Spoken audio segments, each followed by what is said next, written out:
All right. Hi, true crime fans. Hopefully I started this. Did I start it? Yes, I think I did. Sorry.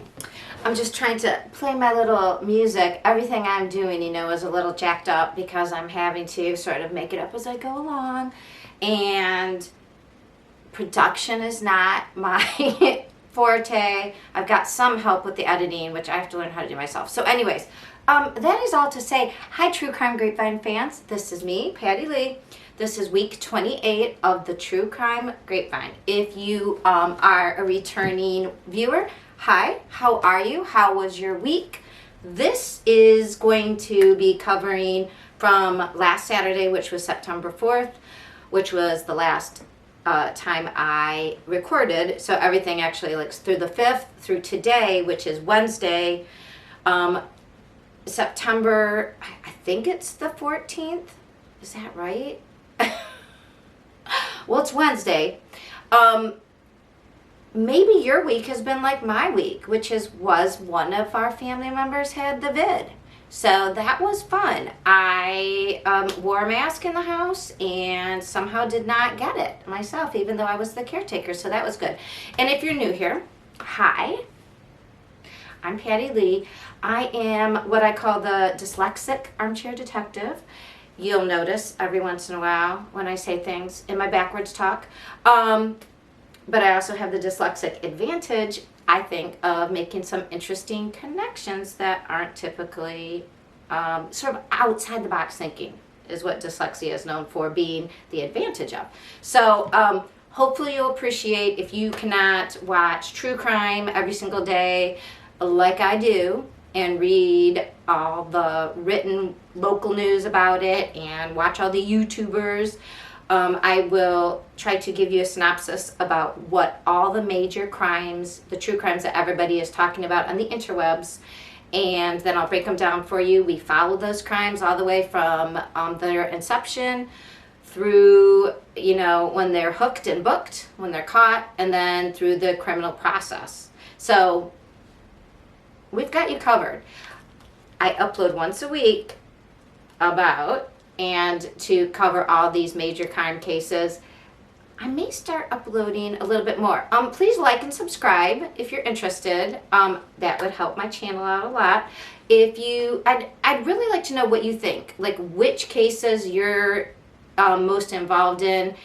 Would love to know if you like the short, when I just do certain cases together to make them shorter videos. If you like the long form, you turn it on to just, bore yourself to sleep, or maybe a long car ride, not go to sleep during the car ride, but just to take your mind off the drive. Or maybe just while you clean or whatever. Let me know what form you like best. If you could in the comments, that would be great. We have pairings because it's the grapevine. As I said before in September, so I'm having September seasonal pairings with each episode now instead of with each case, because I was getting not only dyslexic but drunk. And nobody needs a drunk dyslexic detective. So I can still say that because it's early on. So this is our drink for this week's cases. It is an apple cider mimosa. So, or Alini, an Appellini. So there's Bellinis, which is peach and champagne juice. There is a mimosa, which is orange juice and champagne. This is apple cider and champagne.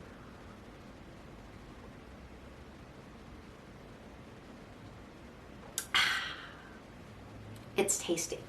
All right, so I tried to pour another one, and it sort of went all over the place, so I'm going to pour this without making it go all over everything, hopefully. If you like champagne and a little bit of kick with it, let me tell you, this is fabulous. You can also, now I think I'll add a drop. One of the recipes online, a mixologist said, ooh, a little September warmth, a fireball. I'm just going to put a capful in, and it should give it just a little cinnamony kick, right? That should be good. All right, we'll see how that goes with just the one glass, and I'll tell you how it goes. So for my introduction, I just want to tell you really quickly what we're going to be covering here.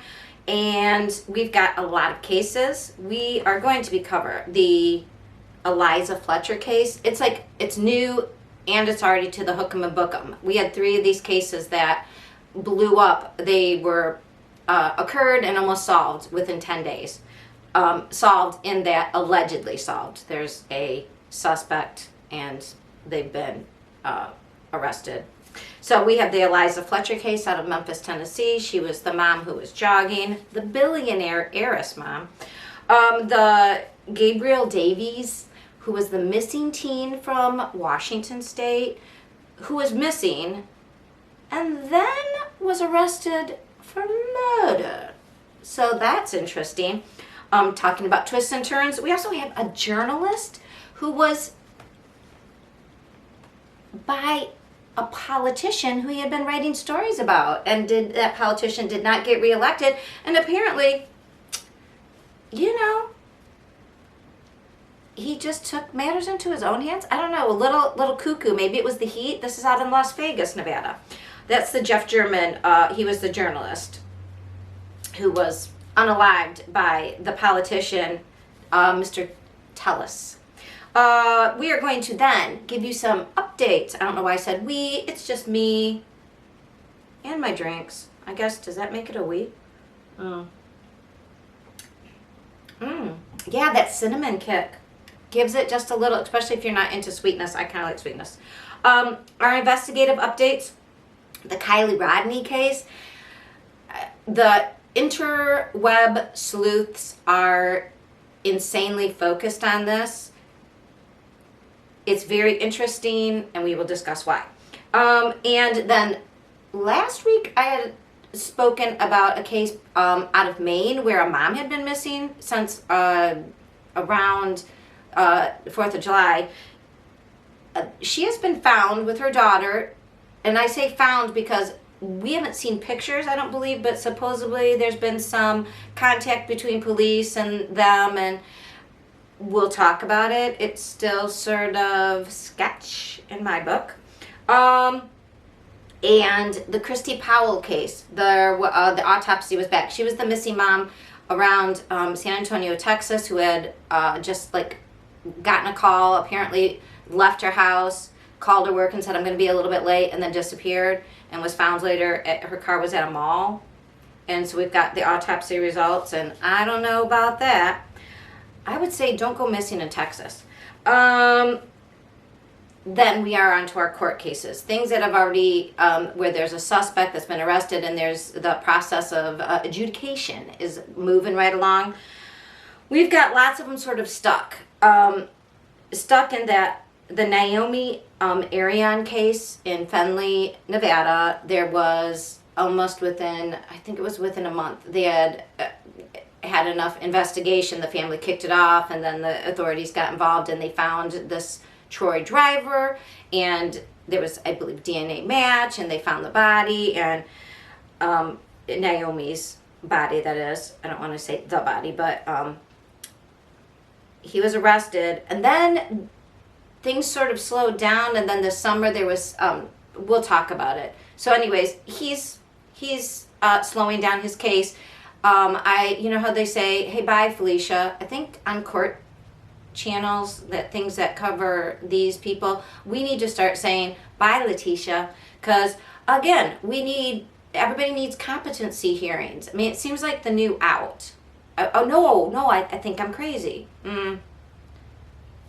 Anyways, we'll talk about the Kayla Montgomery in Harmony Montgomery, who is now, she was the 4-year-old who hadn't been seen since 2017, and they finally located, it's just insane, but she's now assumed dead because there was some, I believe, forensics that point in that direction that she could no longer be alive. Anyways, Kayla Montgomery was married to her dad who had custody, Adam Montgomery, and she was out on bail. It seemed like she was helping the police. Anyways, we'll talk about, she's back in the news. Charlie Adelson is back in court. He's part of the Dan Markle murder, that the Florida appellate lawyer, big deal lawyer who was unalived. the Murdoch case, the Valo Daybell case, we've got some updates, and of course, the only case right now in trial actively is the Pike County Massacre case in Ohio, and that shades of the Adelson case because it had to do with custody. All right, so those are the cases we're going to be discussed. Does it sound long? Yes, it does. I might have to upload this in parcels. I don't know, it's going to be long. So let's just start with who's the crime and cop cases. We're going to go right into the Eliza Fletcher case. Let me take a sip because I'm going to need some drinks for this one. It's all over the place. So, Eliza Fletcher was a 34-year-old, like, mom who did it all, sort of. A great mom. She had 2 little kids. She was a preschool teacher, I believe. They kept saying preschool kindergarten. And by the way, whoever's saying kiddie garden or something, it's kindergarten because it's a German word. And the other thing, if you don't know about me, I have a partial PhD, which is called all but dissertation, doctorate in education, and I'm a certified teacher in K through 8. And kindergarten was my specialty. So it's kindergarten because it's German. That's a little weird thing I have. It says she was a kindergarten teacher, and then they say preschool teacher. So I don't know if she taught like young 5s, which is before kindergarten really, but like kindergarten, or if she was a preschool teacher, or if she was in a combined class. Not that it really matters. So she taught young children at a local parochial school. She was married. She she was an heiress to a multi-billion-dollar hardware family business that had been started by her grandfather. So she goes running on Friday, September 2nd, really early in the morning at 4:30. Now, there's lots of talk about there. I don't want to get bogged down in should you or should you not run early in the morning and how it's not fair to have to, like, it's not victim shaming to warn people, please don't do this, because there are monsters among us. That's just reality. And if you're into true crime, you know that that's the reality. And yes, you are still welcome and you have the freedom and the free will to do what you want. But I personally would recommend, if you only have that time in the morning and you really love to run outside, you need to run with a group. Or not even a group, at least with a buddy. I always tell my kids, instead of just the buddy system, I always say, take a witness. Take somebody who can say what the car was that got you or the person was that attacked you. It's very hard, though not impossible, to take down 2 people at a time. If you are a runner, please get a little group together. Running by yourself is dangerous. If you do run by yourself, do not run at the very same time and take the very same trail. Mix it up and not mix it up exactly. Because what we've learned, or at least what was reported, is that Eliza, she was like this go-getter person. She was a marathon runner, so she would run a long way. She would run the same route. She would run it at the same time. That provides somebody with the opportunity to watch you and to get you if they're, hunting. And I wish there weren't people out there like that, but there are. Also, when you run, I would suggest do not have your music too loud because you want to hear when that car, like this car, so we saw from surveillance, we didn't know at first, but she runs and around 4 a.m. or so, she's around the university. And the university had complaints about a dark van and somebody like skulking about. People that like, was it this guy? We're not sure, but she was running past that area. He stopped and allowed her to go past, and then when she ran past, he attacked her. So, may I just remind you, if you are running, especially when it's very early and there's not very many people around, if there is any vehicle, run away from it. Like, stay far enough away and keep it in your eyesight and be watching for someone to jump out. It's not, people would say so, but we shouldn't have to live that way. So again, you can either run with a group which you still should be aware of your surroundings. But if you are going to run alone when it's dark, switch it up a little bit by minutes, switch your routes for sure, and be aware. People and things are dangerous. Have one of those pull apart things. Sorry, it's just so unfortunate because she fought for her life. The surveillance, it was surveillance from a local theater, was able to see, like, she ran in front of the car. It was like he stopped, like, sure, go ahead. And instead, as soon as she ran past, he got out, basically grabbed her. There was a struggle. She fought hard. He must have done something to her horribly to disable her and hurt her and put her in the passenger seat. Then we don't know what happens, but the van sat there for 4 minutes. What we do know is that later on in the morning, he is seen cleaning out that SUV's passenger seat, and it appears to be like very stained. So it seems like in that 4 minutes, there was an unaliving, is what it seems like, which is, to me, I mean, you would think there would be a reason. I don't know. So anyways, then after that, he tears out of there. 6:30 in the morning, a cyclist drives by that area and notices a phone on the ground area and was like, oh, stops, picks it up. Now here's what I don't understand, and everybody says, and he got it back to her husband. Now, I don't know about you, but if my phone was on the ground, I don't know how you get it back home, because I don't know, isn't everybody's phone locked? I don't know, is there a way to unlock it and see, and then it's not very clear. Like, I was assuming maybe the husband called the phone, like, honey, where are you? And maybe the guy answered and said, hey, I've got this phone, where do you want me to bring it? But at that point, also, it said at 7, the husband called the police and said she's missing. My husband, my wife went out for a run at 4:30. Now, I don't know how far she ran. She ran far away from home, and she's a marathon runner, so I don't know if she was gone for hours each morning or what. But he called at 7. So this guy, and the guy, it was at 6:45 he picks up the phone. So at 6:45, the cyclist finds the phone and takes it, somehow figures out where it belongs and takes it to her husband. At 7 a.m., the husband calls the police. The police locate some of her stuff. Like, they can see where there was an altercation, I guess, from where the cyclist, this isn't all spoken about. I guess we're going to hear about this at trial. But when the guy attacked her, this is the other thing I don't understand. He attacked her wearing slides, Champion slides. They're like, they say sandals, but if you know kids these days, slides are those sandals that are just like one big strap, and Champions are what all the guys like. It's weird that you would choose to attack somebody, like, and you're not wearing shoes that will stay on your feet. I don't know. That is weird. I mean, maybe he saw, she was tiny. Maybe he thought he could overtake her easily, and he didn't. It's weird because they say his car was there for 24 minutes.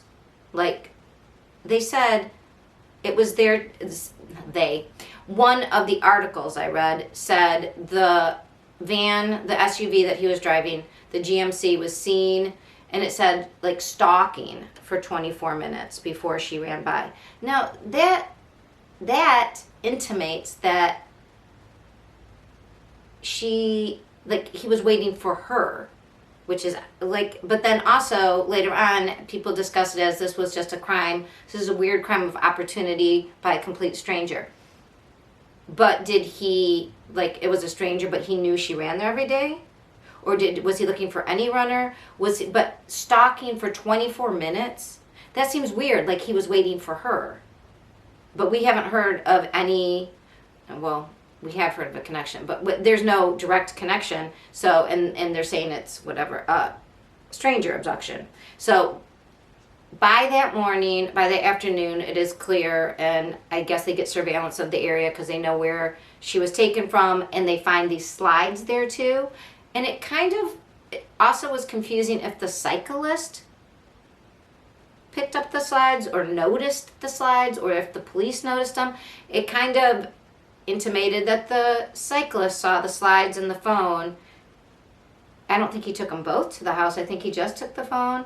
So that was still unclear. Again, things we'll learn more about as the case unfolds legally.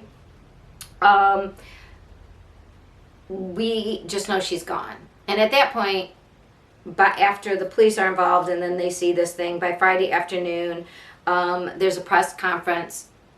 Obviously, because she's an heiress, right? They're thinking, what's going on? Immediately, they did go to the house with the husband, and they were seen carrying things out, including these big shears. Now, I don't know why. We don't know why. And the people were trying to go, oh, the nanny and the husband. And that all dropped away really quickly because, again, then they got the surveillance and they saw that this was an unmarked, a strange black car, and a man jumped out and grabbed her and took her. Then what? Then, because they started putting out the make of the car, they could tell it was a GMC. I think they said Terran.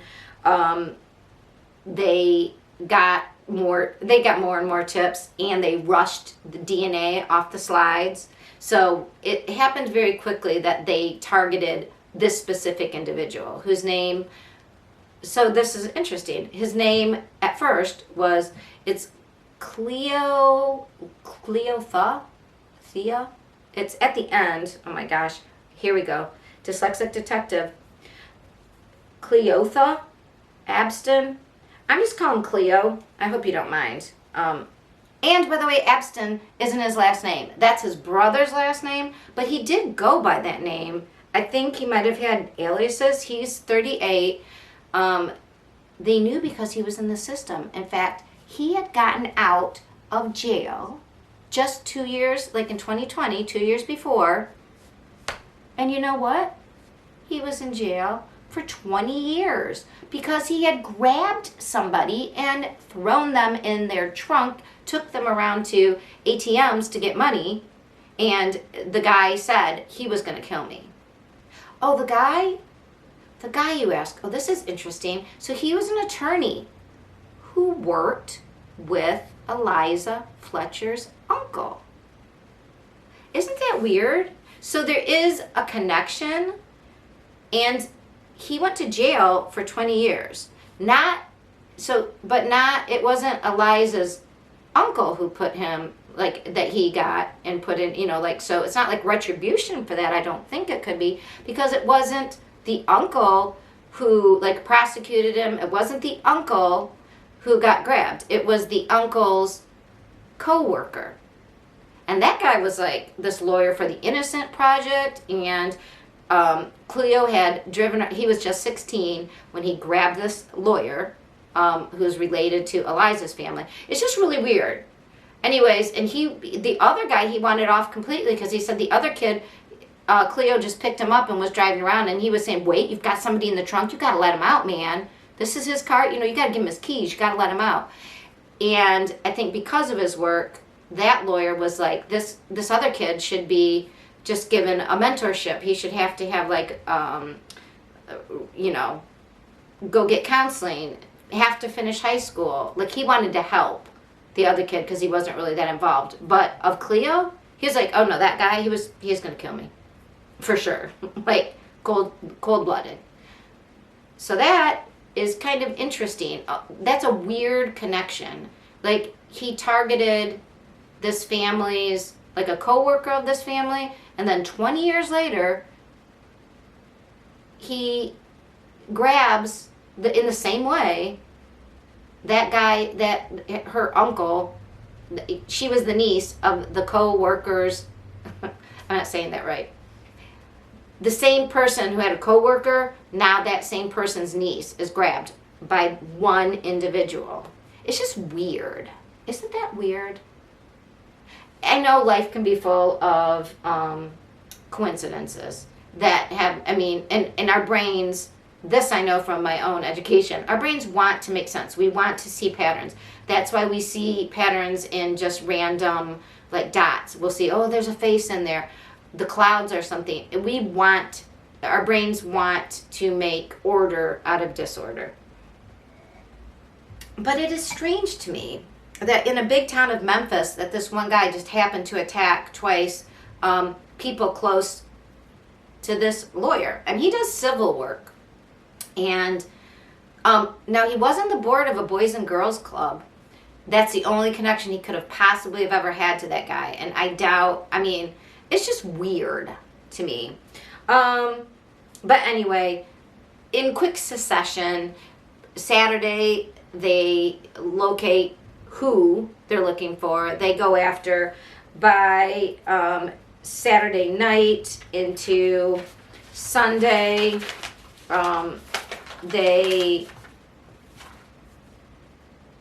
just looking. Saturday, they were still trying to find her. She was still missing all of Saturday, but law enforcement was figuring out who it was. It was on Sunday that they said, okay, they knew it was this guy. They went to get him. He was at his brother's house. He tried to run.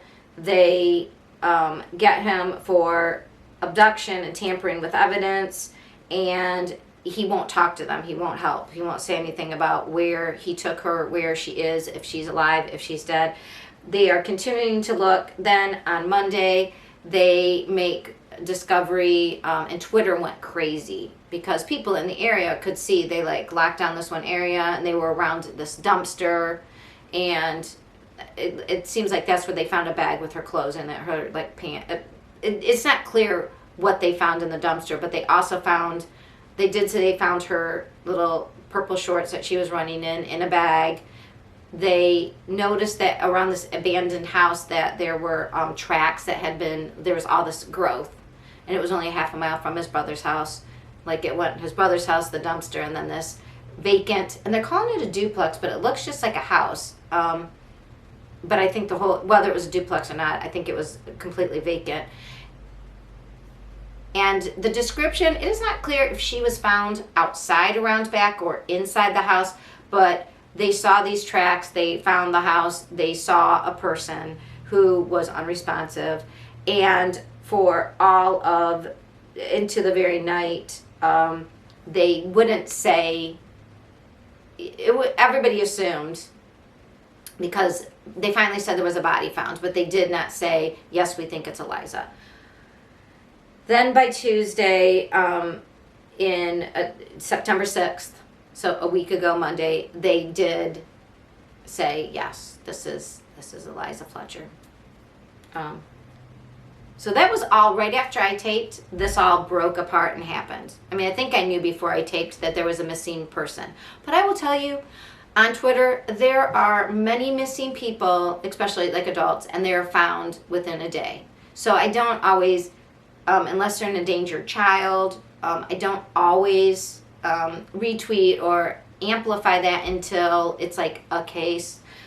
Only because when I retweet something, I want it to be, you know, I want you guys to really look. So on September 6th, she is found. At 8:45, Memphis police, they confirm that the remains that they found were that of Eliza Fletcher. Then there's additional charges of first-degree murder for Cleo, as well as the, you know, kidnapping charges. There is a bond that so while they found her, he was in court for the kidnapping charge. The judge gives him a bond of like $500,000, which he couldn't pay anyways, but everybody's a little freaked out because they're like, yeah, but whatever. By the next day, he came into court for the kidnapping. He was being represented by the public defender's office, but the public defender's office said there was a little confusion about representing him, and there was going to be like a hearing about it.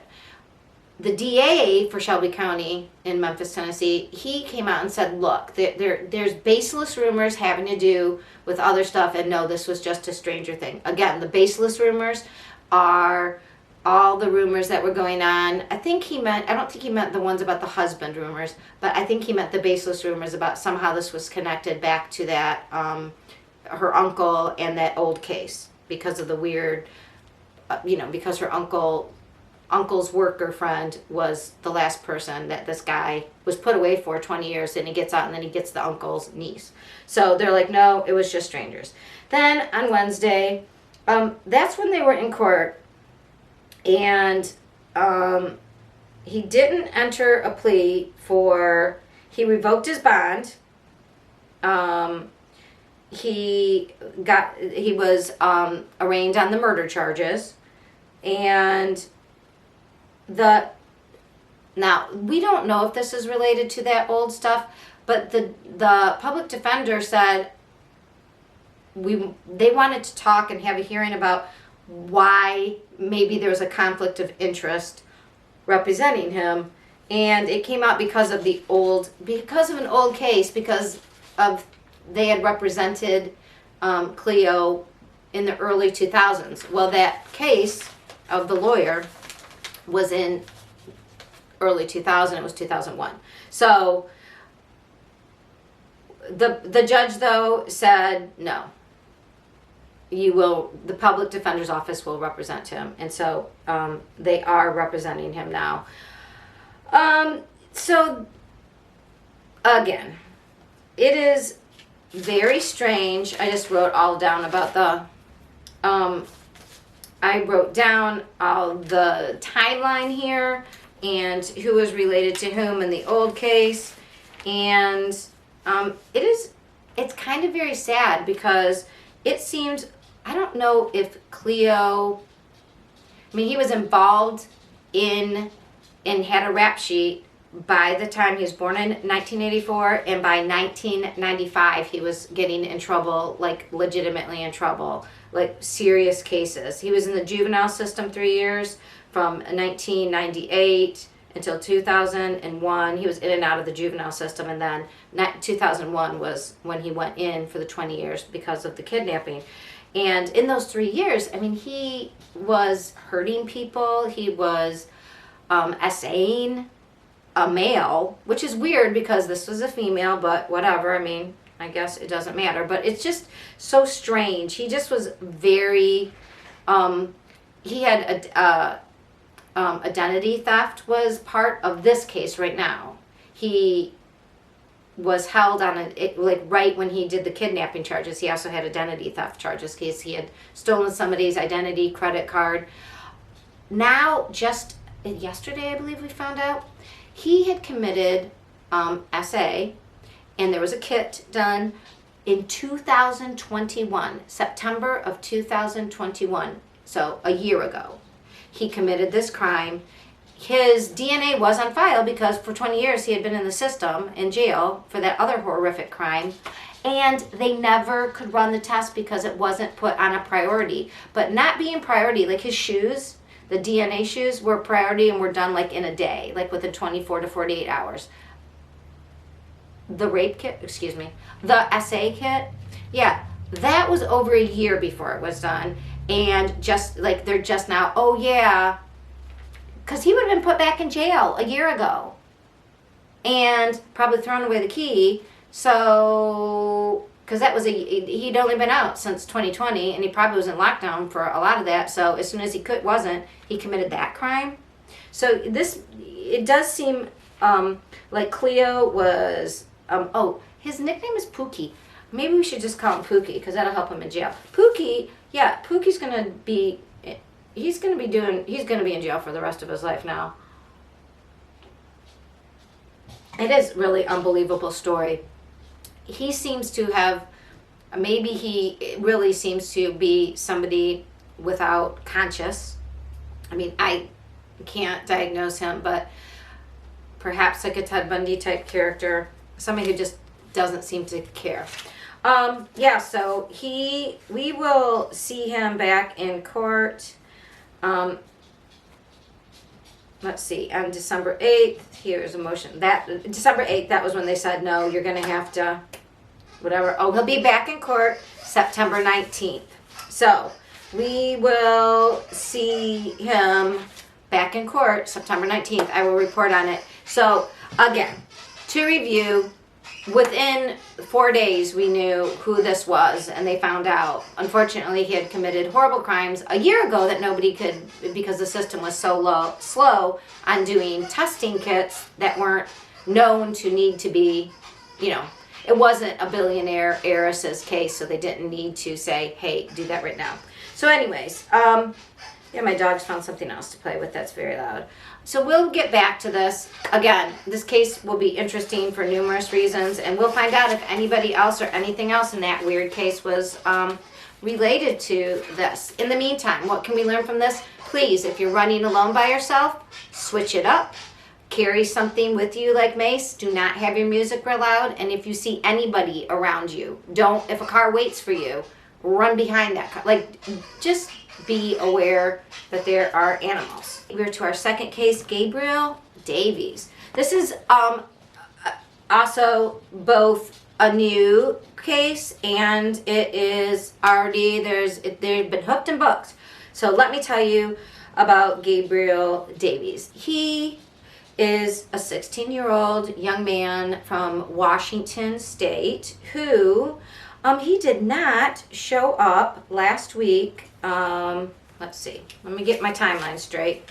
He was supposed to go to, it was August 31st actually. So it was, when I first heard about it, again, it was hitting Twitter around September 1st, 2nd, just that, again, this kid had been gone in Washington.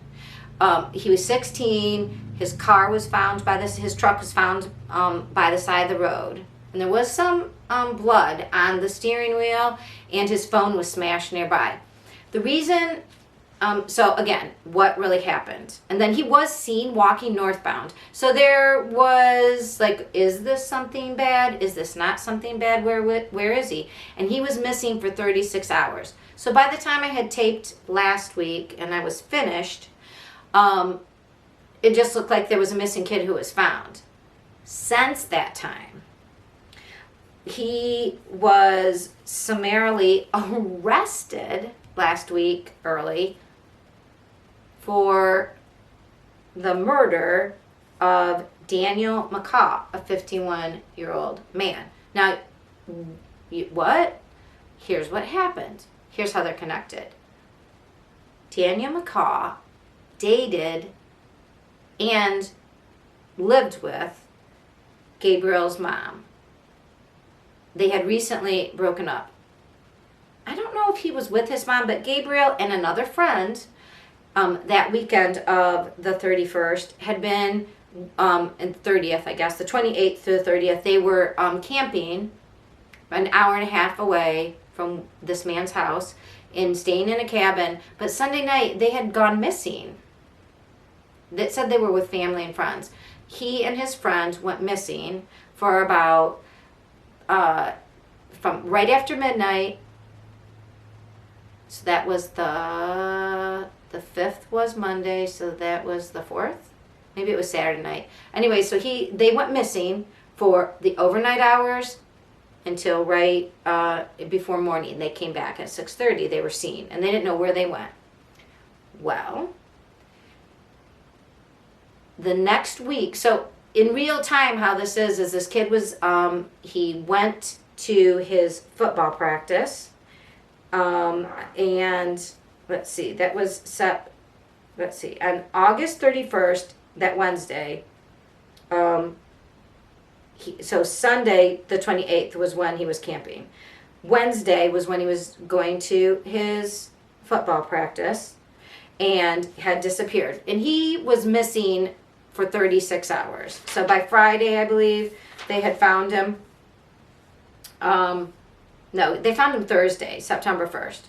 And, you know, he had the story of, I don't know what happened, and I don't really remember. I was walking, and it seemed a little sus, but then on Thursday at 10 p.m. that night, that's when they found him on Thursday. On September 2nd, on Friday, Gabriel's dad called the police. So he had been home a little bit, and his dad, who is separated from his mom, they didn't live together, his dad said Gabriel had something to do with this man's death, the man that was found. Now, Dan, who was 51, as I said, he was found later on that week. He had been missing from work. So, it was the weekend of the 28th, 29th. He didn't go to work. And by Thursday, the 30th, or his co-workers went to his house to find him. And it's reported that there was a gun casing next to his chair. It appeared he had been shot in the head. And it may be stabbed. So then they got surveillance, which you'll hear why there was surveillance. So there was surveillance at his house, and he, you could see that on the night in question, it didn't say he came home. It said you could see two skinny young men, but really skinny people, probably, go in through the doggy door. And that was about 1:30, 1:45, maybe close to 2. Because they said at 2:40, Dan walked out of his garage. It was a detached garage. No, I don't know. Was he at the bars and he came home? That's what it sounded like. I don't know if he was working the garage. I don't think so. But then he walks into the house, and within 6 minutes, the dog comes out. And then a minute later, the two people who came in, they came out the doggy door. And so that is when it appears what went down, and it appears to be those two kids. And again, so later on, the dad called and said, my son was involved. He's told me. But his story was that Dan belonged to a biker gang, and his biker gang friends said they had to go into the house and steal something out of a safe, and if they didn't, basically they'd hurt him. And so he had to go steal, and I guess things went wrong. It's very strange, because does Dan belong to a biker gang? That's unclear. And really, the biker gang found the 16-year-old that used to live in the house but no longer did, but somehow said he had to do something. It doesn't make a lot of sense, and it sounds like a really messed up story, right? So his friend, last name is Yoon. They are charged. They were charged then on September 6th. So his dad called on the 2nd. By the 6th, they were charged with first-degree murder, second-degree murder, and first-degree burglary. Burglary, but that's a hard one. And with a firearm enhancement. And if you know anything about enhancements, that means that the penalties are going to be way worse. In some states, it's death, but this is Washington, and I'm not sure if they're a death penalty state. I don't think so. And they were, there was an arraignment via videos, and they pled not guilty. So that's where we stand with them now. So my background is in child development, and what's really sad is this kid's history is really, there was an article that just described that he had a hard time. His parents divorced when he was 3. It seemed that his mom got married, divorced, with a lot of DV and IPV involved in those things.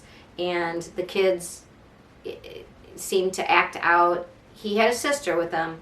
I don't know, it's all very sad. In 2018, then, his mom had moved in with this guy, Dan, and the dad hadn't since 2010 or whatever, when they started their child care arrangement, which he got him on the weekends and the wife got him during the week.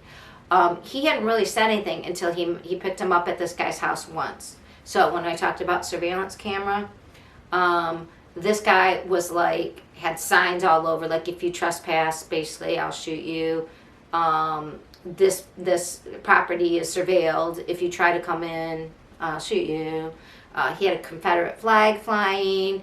He had another right-wing flag flying outside.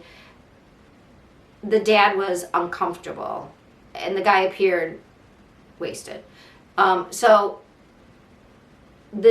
just what the dad was hearing, he immediately went to court and wanted to get custody of the kids. He did get custody of them, and then the kids, I don't think, liked that. I have a feeling the dad was like more strict than the mom had been in having them all the time. And it seems like they said, oh, they made some complaint, especially the older sister. I don't know, it's very strange how you get used to something and the devil you know versus the devil you don't.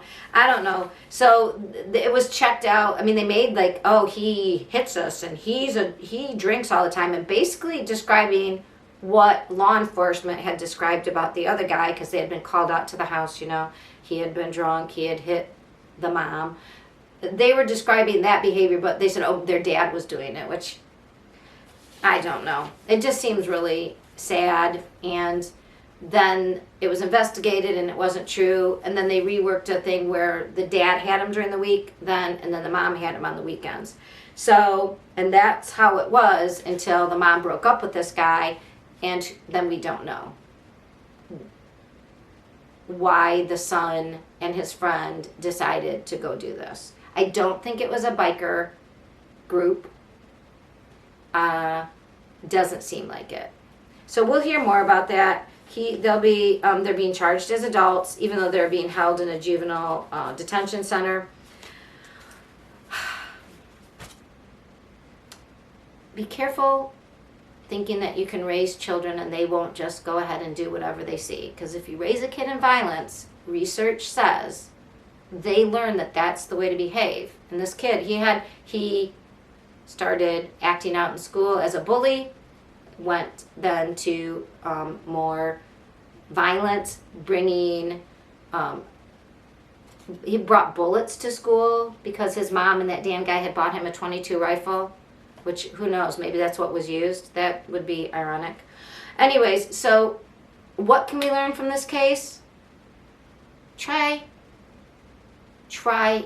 not to put your kids into violent situations. Go ahead and date as much as you want, but maybe try not to involve your children right away in that situation. You know what I mean? Like hopping from one person to another and in volatile situations, it's gonna mess up your kids. So let's try to just keep that. Like, you can have your life on the weekends. Like she had every weekend off. You don't have to go marry somebody and put your kids in that situation. You could try to, I don't know. It's a little strange. I'm not saying you should stay in a bad relationship, and I'm not saying you shouldn't date. I'm just saying kids need stability, and they don't need a lot of extra people involved, especially when extra people bring extra baggages, and then they're there, they're gone. They're there, they're gone. And then, I don't know. That's not to say that this kid isn't responsible for his actions, but again, 16 years old. Doesn't seem like he had a chance. All right, that's just my 2 cents worth. That was the Gabriel Davies, Daniel McCaw case. All right, so our last new to you, and new to me case is the journalist case. Jeff German was a journalist out of Las Vegas, Nevada. He was an investigative reporter. And he was 69, so he'd been doing this a while. He was unalived at his home, and when surveillance from, I believe there was surveillance from a neighbor across the street. I don't know if he also had like a Ring camera, but he was found just like crumpled up right in front of, like, after you walk in after his gate. And surveillance showed that a man, or excuse me, I don't know if they could tell it was a man, because I think that was kind of like the disguise. A person disguised in a huge straw brim hat and like this weird reflective, like a strange shirt. And it kind of looked like when you see people from the Philippines or Vietnam, you know, like who are trying to stay out of the heat, you know, in those huge brimmed straw hats. It looked like that to me. You can see this person walking towards Mr. German's house, And then he goes inside the gate and waits. And then Mr. German's garage door comes up, and he exits out of the garage and goes towards the gate to leave his property. And at that point, he's attacked. And then you see the person go away. And I think it was a second surveillance tape. Then somebody else said, oh, I have this surveillance from after the crime was reported. I don't know if it was from his home or from a business, but there was a maroon vehicle, and they could see that at that same time that day, this person was walking back and forth and in front, like making a decision, I don't know, waiting. And then they went, so they could put the two pieces together. And when they started to investigate, okay, so basically, like, this guy's does he have enemies, blah, blah, blah.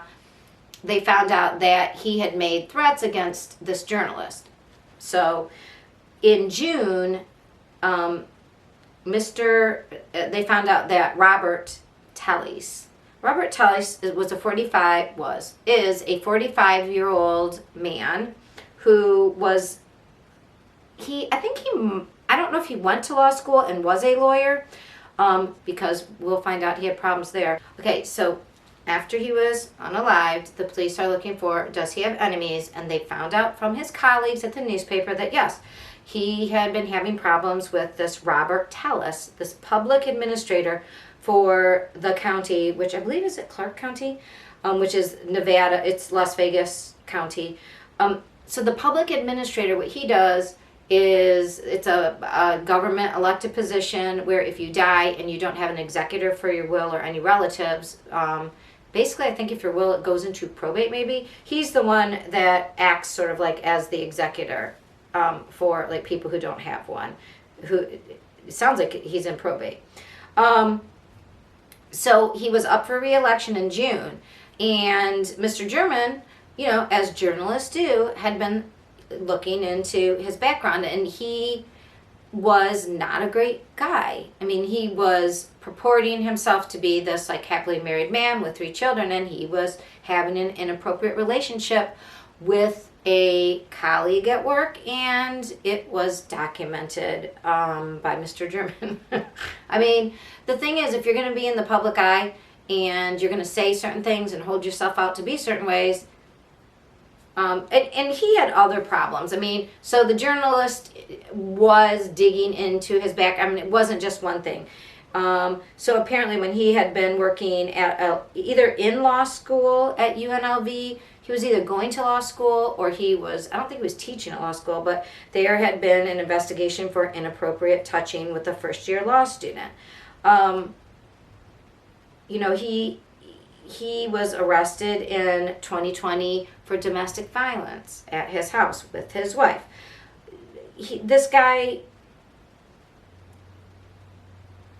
was a little out of control, right? So the election does not go his way in 2020, and he blames, instead of blaming himself for his inappropriate behavior, right? Why would he do that? No, instead he blames the investigative journalist for finding out, and he sends him some threats, and so it kind of was breadcrumbs a little bit back to him. And then the people at, apparently Scott Wright at Crime Talk was talking about this, and I didn't see this myself, but I trust him. He said that the journalists at his job then were following up with also like knowing that, hey, we know that he got these letters too, and they sort of were digging into things and were aware of the videotape of the maroon car and put it together with this Robert Telus's name and went to his address and found that yes, he did own a maroon car similar. And so they helped the police, and the police then by the time I heard of it, so it was after this had occurred, let's see, September 2nd was when he was caught on surveillance and when he unalived him. It was, so between September 2nd and now, we have found out that they got these tips. They went into his house to gather, like, to, you know what I mean, they had a search warrant, and they found the cut up what looked like a straw hat. So they had that, shoes that seemed to match. Then they also were doing DNA, and underneath Jeff German's fingernails was the DNA of Robert Telus. So on Twitter, it was that weekend after I had just taped, right? It was coming out that they were joking around. This man was in is it called Tyvek suit? You know, like one of those contractor suits where you're all white, and he came home without his clothes, and they were saying it was funny. Well, he came home without his clothes because he had to give the police his clothes. And then when he went home, apparently he tried to unalive himself, and then the police were coming back that Thursday to arrest him, and they arrested him, but they had a standoff outside his house, and he had to be talked into giving himself up, and he also, I believe, took something, so they had taken him first to the hospital before he had been, and then he's been arraigned. Now, he hasn't been arraigned. He was in court yesterday or today? He was on the 12th. He was in court. He just stood in the doorway, and he was, like, smirking. It was very weird. So, please, but I bet we're going to have another, oh, is he competent? Everybody's incompetent, right? Oh, we're crazy. Which doesn't seem to be an excuse. But anyways, so he was in court, but there was no pleading, and his attorney asked the judge, could we just do this, like, in a day? I need to do something. So anyway, I'm sure he'll plead not guilty. We will see him. We will see him in court tomorrow, I believe, and I'll let you know next week about what he's going to say. I mean, do we want to take bets on the under/over of he's going to want to be checked to see if he's incompetent? So, yes, to Robert Telus, I say bye, Letitia, because that's probably where that's going. All right. Please like and subscribe. We are going to do next some updates on some investigations. Okay, so if you could like and subscribe and hit that notification bell.